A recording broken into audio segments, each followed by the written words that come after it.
Oh my god, they did it. A lot of people speculated this. We've seen a lot of hints and like winks from the developers on Twitter and stuff, but it is confirmed. We're getting a brand new Diablo 4 beta on the weekend of May the 12th up until May the 14th. This is basically in purpose of stressing out the servers. It's being called Server Slam, and everybody will be able to join. It's pretty awesome news, granted that a lot of us have expressed the desire to try out once more everything that was available just before the release date comes along. But we have to say, this has been one amazing ride so far, plus the fact that they covered a lot of the topics that were a little bit burning. Now, I know most of you kind of left disappointed because you didn't get any new class reveal, but to be fair and realistically, if they're ever going to do that, they're probably going to do it somewhere in a big avenue, like, I don't know, BlizzCon maybe, 2023, who knows. But in any case, they have covered a lot of the topics that were previously raised by the community, specifically from the feedback from the previous beta weekends. And don't you worry, gonna make a lot of videos covering everything within detail, because there is a lot to cover. We've seen how the Paragon board works and how it's not that boring as it seemed at first glance. There's a lot going on through there. I mean, even Riker kind of noticed that the Paragon board actually is a little bit more of a customization for your class and spec, like even more customizing and filtering your builds, with a lot of details going in there as well. They also addressed all of the classes, the class changes, right? Which, okay, we kind of already knew because there was like a previous blue post regarding class changes. You know, obviously the barbarian damage reduction and all of that. That is going to be in this new beta as well. There's also the dungeon changes they announced. Now, granted, they were not gonna have random layouts, but they are addressing everything that they can. And there was a big focus on the backtracking stuff because, let's face it, there was a lot of concern regarding backtracking from the community, and that was pretty warranted. They also mentioned that the objectives have been redesigned in some situations in order to minimize like poorly received layouts. I mean, you'll naturally encounter objectives along the way instead of just going back and forth. They also shown maps of this, which is really cool. The reset dungeon button that was added initially, you know, that is going away, but you're gonna still be able to reset the dungeons as well. There's plenty of stuff that they have covered, and all of this is going to be in the brand new build for the Diablo 4 beta. Once again, mark your calendars. This is 12th of May and it ends up on the 14th of May. Now, this new beta is a little bit different than the previous ones we got. First of all, you're not going to be able to have your level cap raised to 25. This is a level 20 cap beta. You're still going to have everything that's available that was available in the previous weekends, and there's actually some more rewards put into this place as well. So first off, you can get the initial casualty title, and this is very easy. You just need to reach Kiovushet, that's like the main city in the zone. Then you can also earn the early Voyager title. This is easy enough. You gotta reach level 20 on one character. The Beta Wolfpack cosmetic item, you know, the little cute wolf cup that you can have on your back, this is also available after you reach level 20 on a character. But brand new for this Diablo 4 beta is the Cry of Ashava mount trophy. This will be earned after you kill the world boss Ashava at level 20.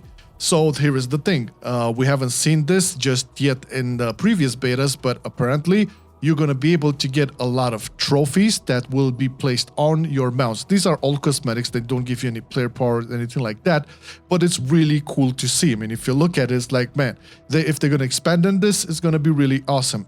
In general, people tend to get attached to their mounts regardless of the game, and if you manage to have something more cosmetic or more personalizing to that, it's all for the better. So you're going to be able to get that as well. Now, obviously, you will not have access to mounts in the beta. I believe that's further on down the leveling experience. But once you do, all of these nice rewards will be there for your character once the game goes live. Now, if you already played in the previous weekends and you already got your mount cup and all of those rewards, they mentioned that you don't have to do them again. Sure, but nobody will necessarily go and do the events and all of that again just for the rewards. They want to re-experience everything that was happening, especially now since we are getting a lot of changes within the game. They also mentioned that the drop rates will not be inflated as they were in the previous beta weekends. So to some extent, this will be a different experience on the beta. Main purpose declared by them is to actually stress out the servers, but for us who are like eagerly awaiting to try out again anything related, it will be a blast. I know, speaking for myself here, just getting that Diablo itch, playing Diablo 2 like a maniac, you know, waiting for the release date. It's been a crazy ride, and now if we're gonna get another weekend to play Diablo 4, man, just sign me up for it. So just mark your calendars, guys. It's gonna be May the 12th and May the 14th, like all in all between. It's basically a lot of time for you to get to test out if you haven't done so already. Don't know about you, but I'm mostly excited to test out the class changes specifically for Barbarian and Druid, because it would seem that they recognize that both of these classes had some early game problems, and now if they're addressed, it's going to be very juicy. Granted, you wouldn't be able to make a build that fast since the drop rates for like legendaries have been normalized, so it's not like the previous weekends where you had improved drop rates, but still, you wouldn't get that many legendaries while leveling up, at least up until level 10 anyways. So I'm really curious to see how that works. Also curious on how the layouts of the dungeons will work now with all of the objectives redesigned and all of the mobs chasing you when you have like an objective to kill all the mobs and stuff like that.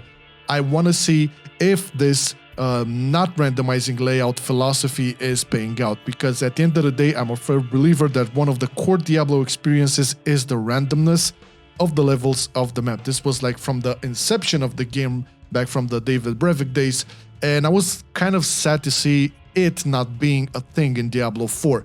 If all of the changes they implement to this will make me feel otherwise, I'm all down for it. I mean, this is like my biggest negative feedback I could have for the game currently and for the experience I had playing the beta. But hey, what am I talking about here? It's a brand new beta coming up. Just make sure you mark your calendars, and by the way, be sure to be subscribed to the channel and hit that notification, because we're gonna have a ton of videos covering everything that was discussed in great details. We had lots of details regarding the Paragon board, regarding endgame activities and how they work, different items and different types of items and how they will play into everything. It's been a crazy amount of details, and we're gonna have videos for that. Okay, so make sure you're subscribed, hit the like button if you enjoyed this video, and hey, maybe leave a comment and tell me what you think.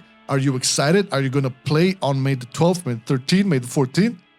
Thank you for watching. See you on the beta, baby.